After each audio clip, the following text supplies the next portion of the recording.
દાહોદમાં વરસાદના પાણીથી વોર્ડ નંબર 7ની પરિસ્થિતિ દયનીય બની છે। ભવાનીનગર વિસ્તારમાં ગટરના ગંદા પાણી અને વરસાદના પાણી ભરાતા રોગચાળો ફાટી નીકળ્યો છે, જ્યારે બાળકોને શાળાએ જવું પણ મુશ્કેલ બન્યું છે। નગરપાલિકાના ચીફ ઓફિસર સ્થળ પર હાજર હોતા નથી અને વારંવાર સ્થાનિકોને ધક્કા ખવડાવતા હોવાનો સ્થાનિકો દ્વારા આક્ષેપ કરાયો છે।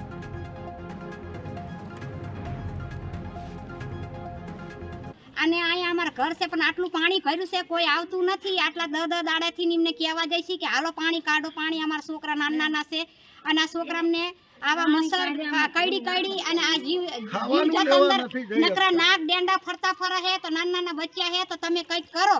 આ અમારા છોકરા સ્કૂલે નથી જઈ શકતા, નાના છોકરા છે, ગુમડા થઈ ગયા છે અને આમાં કોઈ સહાયતા નથી કરતું। અમે 10 દાન ગયા, 40 જણા ગયા પણ કોઈ અમારું સાંભળતું નથી। એટલે અમારા છોકરા સ્કૂલે જતા નથી, અત્યારે ઘરે બેઠા છે છોકરા, બધા ગુમડા થઈ ગયા છે। કેવી રીતે છોકરા સ્કૂલે જાય? અમે આમાં ડિલિવરી વાળી તો ઈ 2-3 જણી સાથે અચાનક દુખાવો ઉપડશે તો ઈ બૈરાને અમે કેવી રીતે લઈ જઈશું? અહીંયા કણે એમ્બ્યુલન્સ તો આ બાજુ આવી ન શકે તો કેવી રીતે અમે ડિલિવરી વાળી બૈરીને લઈ જઈશું?